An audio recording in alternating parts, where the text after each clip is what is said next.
നമസ്കാരം. മലയാളി വാർത്ത ഇൻസൈഡിലേക്ക് സ്വാഗതം. അമേരിക്കയും ഇറാനും തമ്മിലുള്ള വെടിനിർത്തൽ കരാർ പ്രാബല്യത്തിൽ വന്നതിന്റെ തൊട്ടടുത്ത സെക്കൻഡ് മുതൽ ഇസ്രയേൽ തുടങ്ങിവെച്ച ഒരു ആക്രമണം 10 മിനിറ്റിൽ 100 മിസൈലുകൾ അയച്ച് ലെബനൻ തീക്കുണ്ടമാക്കി ഇസ്രയേൽ മാരക പ്രഹരമേൽപ്പിച്ചു തുടങ്ങി. ഇടതടവില്ലാതെ മിസൈലുകൾ തീതുപ്പുകയാണ്. ബങ്കറുകളിൽ ചത്തുമലച്ച് ഹിസ്ബുള്ള ഭീകരർ. അവശേഷിക്കുന്ന ഭീകരർ സുരക്ഷിത താവളങ്ങൾ നോക്കി ചിതറിയോടുന്നു. ലെബനനിൽ അടിച്ചാൽ വെടിനിർത്തൽ കരാർ കീറിയെറിയുമെന്ന് ഇറാന്റെ പ്രഖ്യാപനം. അതുതന്നെയാണ് ഞങ്ങൾക്ക് വേണ്ടതെന്ന് പറയാതെ പറഞ്ഞ് ജൂതപ്പട. അമേരിക്ക ഉടൻ തന്നെ ഇസ്രയേലിനെ പിടിച്ചുകെട്ടണമെന്ന് ഇറാൻ ആവശ്യപ്പെടുന്നു. ജൂതപ്പടയെ തടുക്കാനാകാതെ അമേരിക്കൻ പ്രസിഡന്റ് ഡൊണാൾഡ് ട്രംപും. ഇറാന്റെ ചതി തിരിച്ചറിഞ്ഞാണ് ലെബനനിൽ ആക്രമണമെന്ന് ഇസ്രയേൽ വാദിക്കുന്നു. വെടിനിർത്തൽ കരാർ അംഗീകരിച്ച് സമാധാനത്തിന്റെ വെള്ളക്കൊടി വീശുകയല്ല ഇറാൻ. ലെബനൻ വഴി ഇറാൻ യുദ്ധത്തിന് കരുത്തരാകുന്നു. ഹിസ്ബുള്ളകളെ ശക്തരാക്കി കളത്തിലിറക്കാൻ പ്ലാനിടുന്നു. ഹിസ്ബുള്ളകളുടെ കൈകളിലേക്ക് ആയുധമെത്തിക്കാൻ നീക്കം നടത്തുന്നുവെന്ന് ഇസ്രയേൽ ആരോപിക്കുന്നു. ഒരു വഴിക്കൂടെ കരാറിൽ ഒപ്പിട്ടവർ മറ്റൊരു വഴിക്ക് ഇസ്രയേൽ കത്തിക്കാൻ ശത്രുക്കളെ ഒന്നിപ്പിക്കുന്നുവെന്ന് IDFന്റെയും വിമർശനം. എന്നാൽ ഇത് വാസ്തവ വിരുദ്ധമാണെന്നും വെടിനിർത്തൽ കരാർ പൊളിക്കാനുള്ള ഇസ്രയേൽ ബുദ്ധിയാണെന്നും ഇറാൻ ഭരണകൂടത്തിന്റെ തിരിച്ചടി. ലെബനനിൽ ആക്രമണമെന്നല്ല, ആ രാജ്യം കത്തിച്ചുകൊണ്ടിരിക്കുകയാണ് ഇസ്രയേൽ.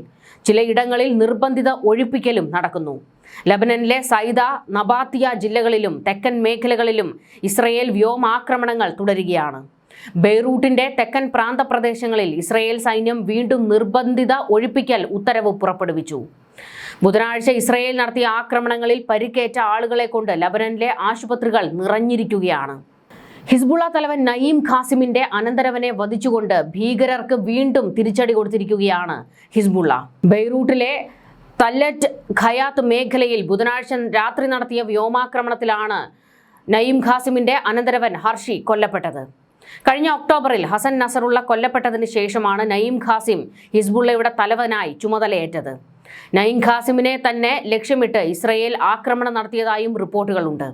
എന്നാൽ അദ്ദേഹത്തിന്റെ മരണം സംബന്ധിച്ച് ഹിസ്ബുള്ള ഇതുവരെ ഔദ്യോഗിക സ്ഥിരീകരണമൊന്നും നൽകിയിട്ടില്ല. എന്നാൽ നയീം ഖാസിമിനെ ഇപ്പോൾ എവിടെയും കാണാനും കഴിയുന്നില്ല. ലെബനനുമായി നേരിട്ടുള്ള ചർച്ചകൾക്ക് സന്നദ്ധത പ്രകടിപ്പിച്ചിരിക്കുകയാണ് ഇസ്രയേൽ പ്രധാനമന്ത്രി ബെഞ്ചമിൻ നെതന്യാഹു. ലെബനൻ സർക്കാരുമായും എത്രയും വേഗം ചർച്ചകൾ ആരംഭിക്കാനാണ് ഇസ്രയേൽ ലക്ഷ്യമിടുന്നതെന്ന് നെതന്യാഹുവിന്റെ ഓഫീസ് പുറത്തിറക്കിയ പ്രസ്താവനയിൽ വ്യക്തമാക്കി. സായുധ സംഘടനയായ ഹിസ്ബുള്ളയെ നിരോധിക്കുക എന്നതിനാണ് ചർച്ചയിൽ ഇസ്രയേൽ മുൻഗണന നൽകുന്നത്. നേരിട്ടുള്ള ചർച്ചകൾക്ക് ലെബനൻ ആവർത്തിച്ച് താൽപര്യം പ്രകടിപ്പിക്കുന്ന പശ്ചാത്തലത്തിൽ ചർച്ചാ നടപടികളുമായി മുന്നോട്ടു പോകാൻ മന്ത്രിസഭയ്ക്ക് നിർദ്ദേശം നൽകിയതായി നെതന്യാഹു അറിയിച്ചു. ഹിസ്ബുള്ളയുടെ നിരായുധീകരണത്തിനൊപ്പം ഇരു രാജ്യങ്ങളും തമ്മിൽ സമാധാനപരമായ ബന്ധം പുനഃസ്ഥാപിക്കുന്നതിലും ചർച്ചകൾ ശ്രദ്ധ കേന്ദ്രീകരിക്കും.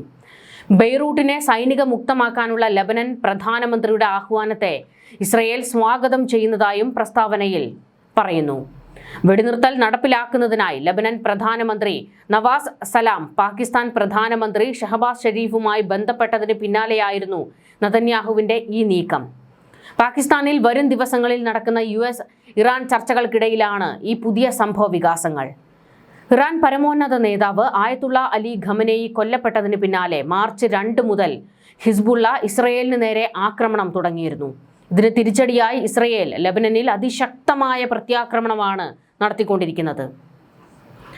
ലെബനനിലെ ആക്രമണങ്ങൾ അവസാനിപ്പിച്ചില്ലെങ്കിൽ ഇസ്രയേൽ നഗരമായ ടെല്ലവീവിനെ ലക്ഷ്യമിടുമെന്ന് ഇറാന്റെ ശക്തമായ മുന്നറിയിപ്പ്. അമേരിക്കയും ഇറാനും തമ്മിൽ പ്രഖ്യാപിച്ച 2 ആഴ്ചത്തെ വെടിനിർത്തൽ കരാറിൽ ലെബനൻ ഉൾപ്പെട്ടിട്ടുണ്ടോ എന്ന കാര്യത്തിൽ തർക്കം നിലനിൽക്കുന്നതിനിടെയാണ് ഇറാന്റെ ഈ ഒരു വെല്ലുവിളി. തെക്കൻ ലെബനനിലെ സൈനിക നടപടി നിർത്തിയില്ലെങ്കിൽ തങ്ങളുടെ മിസൈൽ യൂണിറ്റുകൾ ടെല്ലവീവിൽ ആക്രമണം നടത്തുമെന്ന് ഇറാന്റെ നാഷണൽ സെക്യൂരിറ്റി കൗൺസിൽ വ്യക്തമാക്കി. ട്രംപിന്റെ ഇടപെടലിനെ തുടർന്ന് പ്രഖ്യാപിച്ച വെടിനിർത്തലിനെ ചൊല്ലി ഇസ്രയേലും പാകിസ്ഥാനും വിരുദ്ധമായ നിലപാടുകളാണ് സ്വീകരിക്കുന്നത്. ഇറാനുമായുള്ള വെടിനിർത്തൽ കരാർ ലെബനന് ബാധകമല്ലെന്ന് ഇസ്രയേൽ പ്രധാനമന്ത്രി ബെഞ്ചമിൻ നെതന്യാഹുവിന്റെ ഓഫീസ് അറിയിച്ചു.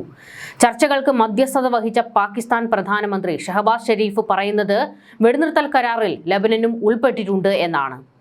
ഇതിനിടെ തെക്കൻ ലെബനനിലെ നഗരങ്ങളിൽ നിന്ന് ജനങ്ങളോട് ഒഴിഞ്ഞു പോകാൻ ഇസ്രയേൽ സൈന്യം പുതിയ ഉത്തരവ് പുറപ്പെടുവിച്ചിരിക്കുന്നതും ഇറാനെ ചൊടിപ്പിക്കുന്നു. ഈ സാഹചര്യത്തിലാണ് ഇസ്രയേലിനെതിരെ ആക്രമണ ഭീഷണി മുഴക്കി ഇറാൻ രംഗത്ത് വന്നിരിക്കുന്നത്. US-ഉം ഇറാനും വെടിനിർത്തലിന് സമ്മതിച്ചതോടെ ബുധനാഴ്ച പുലർച്ചെ മുതൽ ഹിസ്ബുള്ള ഇസ്രയേലിന് നേരെയുള്ള ആക്രമണങ്ങൾ നിർത്തിവച്ചിരുന്നു. എന്നാൽ ഇസ്രയേൽ കയറി അടിച്ച് ഹിസ്ബുള്ളയെ വിറപ്പിച്ചുകൊണ്ടിരിക്കുകയാണ്. ഒരു വഴിക്കൂടെ എങ്ങനെയെങ്കിലും യുദ്ധം അവസാനിപ്പിക്കാൻ പാടുപെടുന്ന അമേരിക്കയെ വെട്ടിലാക്കി ഇപ്പോൾ പാകിസ്ഥാൻ. മധ്യസ്ഥത കളിക്കുന്ന പാകിസ്ഥാൻ അവരുടെ തനിക്കൊണം പുറത്തെടുത്തിരിക്കുകയാണ്. ഇറാൻ US സമാധാന ചർച്ചകൾക്ക് വേദിയാകാനിരിക്കുന്ന പാകിസ്ഥാനും ഇസ്രയേലും തമ്മിൽ കടുത്ത നയതന്ത്ര തർക്കമാണ് ഉടലെടുത്തിരിക്കുന്നത്. പാകിസ്ഥാൻ പ്രതിരോധ മന്ത്രി ഖ്വാജ ആസിഫ് ഇസ്രയേലിനെതിരെ നടത്തിയ പരാമർശങ്ങളാണ് തർക്കത്തിന് കാരണമായിരിക്കുന്നത്. ഇസ്രയേൽ ലബനനിൽ വംശഹത്യ നടത്തുകയാണെന്ന മന്ത്രിയുടെ ആരോപണം മേഖലയിലെ സമാധാന ശ്രമങ്ങൾക്ക് തിരിച്ചടിയായി. ഇസ്ലാമാബാദിൽ സമാധാന ചർച്ചകൾ നടക്കുന്നു. ലബനനിൽ ഇസ്രയേൽ വംശഹത്യ തുടരുന്നു. നിരപരാധികളായ മനുഷ്യർ ഇസ്രയേലിനാൽ ആദ്യം ഗാസയിലും പിന്നെ ഇറാനിലും ഇപ്പോൾ ലബനനിലും കൊല്ലപ്പെടുകയാണ്. രക്തച്ചൊരിച്ചിൽ തുടരുന്നു. പലസ്തീന്റെ മണ്ണിൽ ഇങ്ങനെ ഒരു അർബുദ സമാനമായ രാജ്യത്തെ സൃഷ്ടിച്ചവർ നരകത്തീയിൽ എരിഞ്ഞു പോകട്ടെ എന്നാണ് എൻ്റെ പ്രാർത്ഥനയും ആഗ്രഹവും എന്നായിരുന്നു രൂക്ഷമായ പ്രതികരണം ഖ്വാജ ആസിഫ് നടത്തിയത്. പാകിസ്ഥാന്റെ പ്രസ്താവനയ്ക്കെതിരെ ഇസ്രയേൽ ഇപ്പോൾ രംഗത്ത് വന്നിരിക്കുകയാണ്. അംഗീകരിക്കാനാകാത്ത പ്രസ്താവനയാണിതെന്നും ഒരു തരത്തിലുള്ള ഭരണകൂടവും പ്രത്യേകിച്ച് നിഷ്പക്ഷമായി സമാധാനത്തിനായി ശ്രമിക്കുന്നവർ ഇത്തരം പ്രസ്താവന ഇറക്കില്ലെന്നും നെതന്യാഹു തിരിച്ചടിച്ചു. നേരിട്ട് നയതന്ത്ര ബന്ധങ്ങൾ പുലർത്താത്ത രണ്ട് രാജ്യങ്ങൾ തമ്മിൽ തുറന്ന നയതന്ത്ര ഏറ്റുമുട്ടലാണ് പാകിസ്ഥാൻ തുടങ്ങിവെച്ചതെന്നായിരുന്നു ഇസ്രയേൽ വിദേശകാര്യമന്ത്രി ഗിദയോൻ സാറിന്റെ പ്രതികരണം. അർബുദ സമാനം എന്നെല്ലാം വിശേഷിപ്പിക്കുന്നത് അല്പം കടന്നതാണെന്നും ഇസ്രയേലിനെ തകർക്കണമെന്നുള്ള ആഹ്വാനം അതിൽ നിഴലിക്കുന്നുവെന്നും സാർ കൂട്ടിച്ചേർത്തു. ഇസ്രയേലിന്റെ നാശത്തിനായി ആഹ്വാനം ചെയ്യുന്ന എല്ലാ ഭീകരവാദികളെയും അവരുടെ നീക്കങ്ങളെയും ഇസ്രയേൽ പ്രതിരോധിക്കുമെന്നും അദ്ദേഹം മുന്നറിയിപ്പ് നൽകി. പാകിസ്ഥാന്റെ മധ്യസ്ഥതയിൽ വെടിനിർത്തൽ നിലവിൽ വന്നതിനോട് പരസ്യമായി തന്നെ ഇസ്രയേൽ നേരത്തെ എതിർപ്പറിയിച്ചിരുന്നു. ഇസ്ലാമാബാദിൽ നടക്കുന്ന US ഇറാൻ സമാധാന ചർച്ചകൾക്ക് മുന്നോടിയായി പാകിസ്ഥാനെതിരെ രൂക്ഷ വിമർശനവുമായി ഇന്ത്യയിലെ ഇസ്രയേൽ അംബാസഡർ റൂവൻ അസർ ആയിരുന്നു രംഗത്ത് വന്നത്. പാകിസ്ഥാനെ ഇസ്രയേൽ അല്പം പോലും വിശ്വസിക്കുന്നില്ല എന്നായിരുന്നു ഇസ്രയേൽ അംബാസഡറുടെ പ്രതികരണം. ഞങ്ങൾ പാകിസ്ഥാനികളെ വിശ്വസിക്കുന്നില്ല. അമേരിക്കക്കാർ അവരെ വിശ്വസിക്കുന്നുവെന്ന് അമിതമായി ആവേശം കൊള്ളേണ്ടതില്ല. ഇത് വെറുമൊരു സാങ്കേതിക സഹായം മാത്രമാണ്, അതിലപ്പുറം ഒന്നുമില്ല. ലബനനിലെ ഇസ്രയേൽ ആക്രമണങ്ങളെ പാകിസ്ഥാൻ അപലപിച്ചതിനെതിരെയും റൂവൻ അസർ വിമർശനം ഉന്നയിച്ചു. രാജ്യത്തിന്റെ പ്രതിരോധത്തിനായി ഇസ്രയേൽ ആവശ്യമായ നടപടികൾ തുടരുമെന്ന് അദ്ദേഹം വ്യക്തമാക്കി. ഗാസയിലെ സമാധാന സേനയിൽ പാകിസ്ഥാൻ സൈന്യം ഉൾപ്പെടുന്നതിനോട് ഇസ്രയേലിന് താൽപ്പര്യമില്ലെന്നും ഹമാസും ലഷ്കർ ഇ തോയ്ബ പോലുള്ള ഭീകര സംഘടനകളും തമ്മിലുള്ള ബന്ധത്തിൽ ആശങ്കയുണ്ടെന്നും റൂവൻ നേരത്തെ പറഞ്ഞിരുന്നു.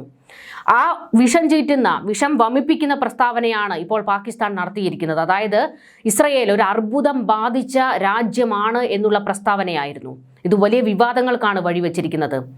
ഇസ്രയേലിന്റെ ഭാഗത്തു നിന്ന് കടുത്ത പ്രതിഷേധം ഉയർന്നതോടെ അമേരിക്കൻ നിർദ്ദേശപ്രകാരം ഖ്വാജ ആസിഫ് വിവാദ ട്വീറ്റ് പിൻവലിച്ചു എന്നാണ് ഇപ്പോൾ വിവരങ്ങൾ പുറത്തുവരുന്നത്. ഇസ്ലാമാബാദിൽ നടക്കുന്ന സമാധാന ചർച്ചകൾക്ക് ഇത്തരം വാദപ്രതിവാദങ്ങൾ പ്രതിസന്ധി ഉണ്ടാക്കുമെന്നും അമേരിക്ക പാകിസ്ഥാനെ അറിയിച്ചുവെന്നും രാജ്യാന്തര മാധ്യമങ്ങളും റിപ്പോർട്ട് ചെയ്തു. അതേസമയം ലബനനിൽ ഇസ്രയേൽ ആക്രമണം അതിശക്തമാക്കിയിരിക്കുകയാണ്. വെടിനിർത്തൽ നിലവിൽ വന്ന് 10 മിനിറ്റിനുള്ളിൽ 100ഓളം മിസൈലുകൾ അയച്ചുകൊണ്ടായിരുന്നു ലബനനിലേക്ക് ഇസ്രയേൽ അതിമാരക ആക്രമണം വർഷിച്ചത്. തിരിച്ചടിക്കുമെന്ന് ഹിസ്ബുള്ള പ്രതികരിച്ചിട്ടുണ്ട്. ലബനന് നേരെ നടത്തുന്ന ആക്രമണങ്ങളിൽ പ്രതിഷേധിച്ച് ഇറാൻ ഹോർമുസ് കടൽ വീണ്ടും അടയ്ക്കുകയും ചെയ്തിരുന്നു. ലബനനിലും ആക്രമണങ്ങൾ അവസാനിപ്പിക്കണമെന്ന നിബന്ധന 10 നിർദ്ദേശങ്ങളിൽ ഇല്ലായിരുന്നുവെന്ന് ആദ്യം ഇസ്രയേലും പിന്നീട് US-ഉം പറഞ്ഞു. എന്നാൽ അമേരിക്കയെ വിശ്വസിക്കാൻ കൊള്ളില്ലെന്ന് നിരന്തരം പറയുന്നത് ഇതുകൊണ്ടാണെന്നും ഈ സാഹചര്യത്തിൽ വെടിനിർത്തലിന്റെ പ്രസക്തി എന്താണെന്നുമായിരുന്നു ഇറാന്റെ പ്രതികരണം. ഇരു രാജ്യങ്ങളും തമ്മിൽ അതിരൂക്ഷമായ ആക്രമണം നടന്നുകൊണ്ടിരിക്കെ ഇത് അംഗീകരിക്കാൻ കഴിയില്ല എന്നാണ് ഇപ്പോൾ ഇറാൻ തിരിച്ചടിച്ചിരിക്കുന്നത്. ലബനൻ തങ്ങളുടെ സഖ്യരാജ്യമാണെന്നും അവിടെ നടക്കുന്ന ആക്രമണം അതിമാരക ആക്രമണം സിവിലിയൻസിനെ കൊന്നൊടുക്കിക്കൊണ്ടിരിക്കുകയാണെന്നും ഇസ്രയേലിന്റെ ഈ കാടത്തം അനുവദിക്കാൻ കഴിയില്ലെന്നും അമേരിക്ക ഇസ്രയേലിനെ പിടിച്ചുകെട്ടണമെന്നുമാണ് ഇറാൻ ആവശ്യപ്പെട്ടിരിക്കുന്നത്. എത്രയും പെട്ടെന്ന് ഇസ്രയേൽ ആക്രമണം അവസാനിപ്പിച്ചില്ലെങ്കിൽ തങ്ങൾ ഇസ്രയേലിന് നേർക്ക് അതിമാരക ആക്രമണം നടത്തുമെന്ന് ഇറാൻ പറയുന്നു. എന്നാൽ ഒരു മിസൈൽ ഇറാന്റെ ഭാഗത്തു നിന്ന് ഇസ്രയേലിൽ വീണാൽ തിരിച്ചടി അതിമാരകമായിരിക്കുമെന്ന് IDF മറുപടി കൊടുത്തു. വെടിനിർത്തൽ കരാർ നിലവിൽ വന്നുവെങ്കിലും പൊട്ടലും ചീറ്റലുമൊക്കെയാണ് ഒരു വഴിക്ക് കൂടി നടന്നുകൊണ്ടിരിക്കുന്നത്. ഇതിനിടയിൽ ഹിസ്ബുള്ളകൾ തിരിച്ചടിക്കാൻ ഇപ്പോൾ നീക്കം തുടങ്ങിയിരിക്കുകയാണ്. മേഖല വീണ്ടും കലുഷിതമാകുകയാണ്. ന്യൂസ് ഡെസ്ക് മലയാളി വാർത്ത ഇൻസൈഡ്.